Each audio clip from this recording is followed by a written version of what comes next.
ملک کا دینی شعبہ ہے، اس میں جو نائب مفتی ہے وہ دارالعلوم دیوبند کا پڑھا ہوا۔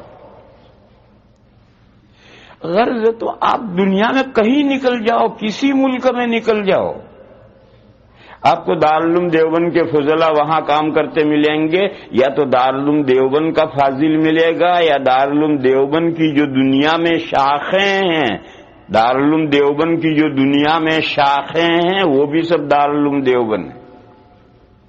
دارالعلوم دیوبند کی دنیا میں کتنی شاخیں ہیں؟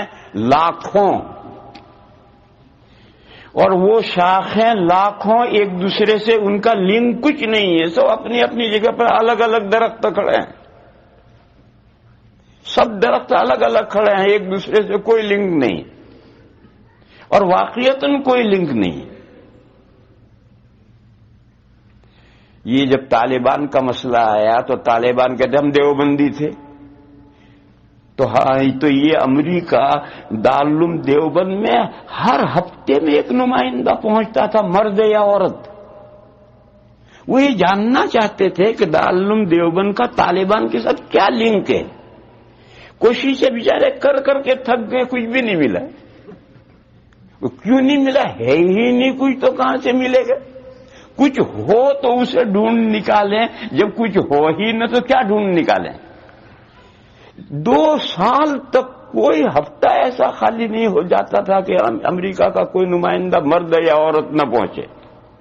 کوئی اخبار کا ایڈیٹر پہنچ رہا ہے، کوئی نامہ نگار پہنچ رہا ہے، کوئی گورنمنٹ کا آدمی پہنچ رہا ہے، کچھ، اور وہ اپنے طور پر سب جاننا چاہتے ہیں کہ طالبان اور دیوبند کا کیا جوڑ ہے۔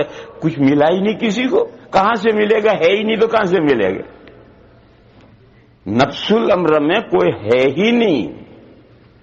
جیسا طالبان کے ساتھ دارالعلوم دیوبند کا کوئی جوڑ نہیں ہے، اسی طرح سے دارالعلوم دیوبند کی جتنی شاخیں ہیں، انڈیا میں ہوں، بنگلہ دیش میں ہوں، پاکستان میں ہوں، انگلینڈ میں ہوں، امریکہ میں ہوں، افریقہ میں ہوں، دنیا میں جہاں بھی شاخیں ہیں، شاخوں کا مطلب دارالعلوم دیوبند کے طرز پر کام کرنے والے ادارے۔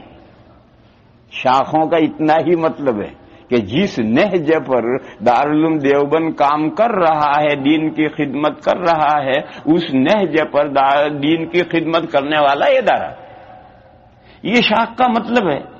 تو سب اپنی اپنی جگہ پر الگ مستقل ادارے ہیں، دارالعلوم کے ساتھ کوئی لنک نہیں ہے، اور ان کی اداروں کے آپس میں بھی کوئی لنک نہیں ہے۔ کراچی میں مفتی حضرت مولانا یوسف صاحب بنوری کا مدرسہ ہے، مفتی شفیع صاحب کا مدرسہ ہے، اور وہ فاروقیہ ہے، مولانا سلیم اللہ خان صاحب کا مدرسہ، 3 بڑے بڑے ادارے ہیں، 3 کا آپس میں کوئی لنک نہیں ہے، سب اپنے اپنے مستقل ہے۔ اسی طرح سے آپ سمجھیں تو میں یہ کہہ رہا تھا کہ دارالعلوم دیوبند کی لاکھوں شاخیں ہیں، اس سے کوئی یہ سمجھے کہ وہ ایک دوسرے کے ساتھ ان کا جوڑ ہے، اس کو میں نے واضح کیا کہ جوڑ کچھ نہیں۔ لاکھوں شاخوں کا مطلب یہ ہے کہ دین کی خدمت جس نہج پر دیوبند کر رہا ہے، اسی نہج پر یہ سارے ادارے کر رہے ہیں۔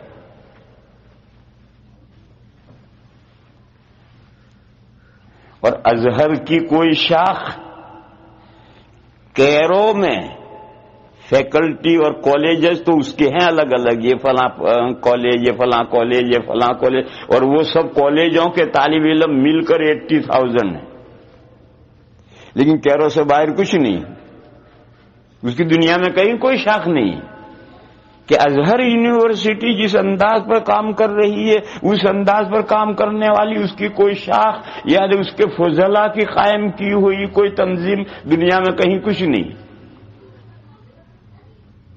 ایسا کیوں ہے؟ ایسا اس لیے ہے، میرے ماموں تھے، ابھی 4-5 سال ہوئے ان کا انتقال ہوا، اور دارالعلوم دیوبند کے ایک بہت بڑے محدث گزرے ہیں، علامہ انور شاہ کشمیری قدس سرہ، ان کے شاگرد تھے اور بہت ذی علم آدمی تھے۔ ایک مرتبہ انہوں نے مجھ سے سوال کیا اچانک، کہنے لگے ازہر میں اور دیوبند میں کیا فرق ہے؟ ازہر میں اور دیوبند میں کیا فرق ہے؟ تو میں نے ان کو جواب دیا کہ ازہر ایک دانشگاہ ہے اور دیوبند ایک تحریک ہے۔ وہ ایک دانشگاہ ہے، ایک انسٹیٹیوٹ ہے، ایک تعلیم گاہ ہے، ایک ادارہ ہے۔ دیوبند ایک تحریک ہے، ایک مشن ہے۔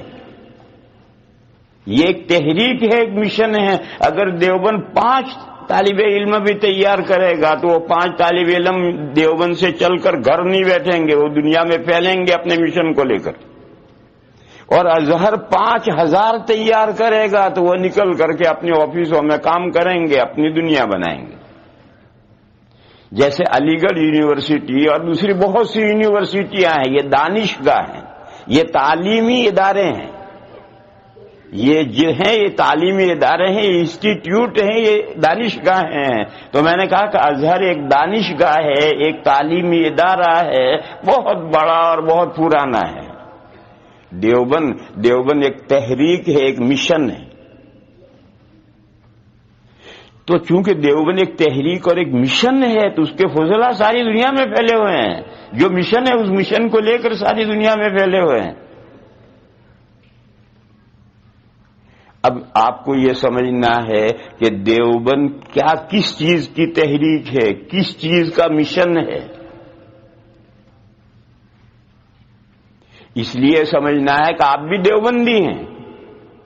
یہ چیز آپ کو اس لیے سمجھنی ہے کہ آپ بھی دیوبندی ہیں، لہذا آپ کو سمجھنا پڑے گا کہ ہم دیوبندی کیوں ہیں، کس چیز کا نام دیوبندیت ہے۔ دیوبندیت ایک مشن ہے، ایک تحریک ہے، تو کیا ہے دیوبندیت، یہ آپ کو بھی سمجھنا ہے، اس لیے کہ آپ دیوبندی ہیں۔ میرے بھائیوں،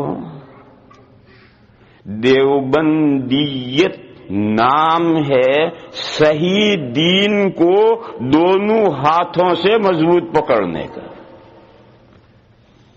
جو صحیح دین ہے اس کو دونوں ہاتھوں سے مضبوط پکڑو، اسی کا نام دیوبندیت، اس سے آگے کچھ نہیں۔ دیوبند کا کوئی دستور اساسی نہیں، کوئی کانسٹیٹیوشن نہیں ہے، دیوبند کا کوئی نام نہیں۔ دیوبند ایک شہر کا نام ہے، اس سے دیوبندیت بن گیا، اس مسلک کا کوئی نام نہیں ہے، اس کا کوئی کانسٹیٹیوشن نہیں ہے، اس جماعت کا کچھ نہیں ہے۔ اس کا کانسٹیٹیوشن کیا ہے؟ یہ قرآن اور یہ سنت، یہ قرآن اور یہ سنت، یہی دیوبند کے دستور اساسی ہے۔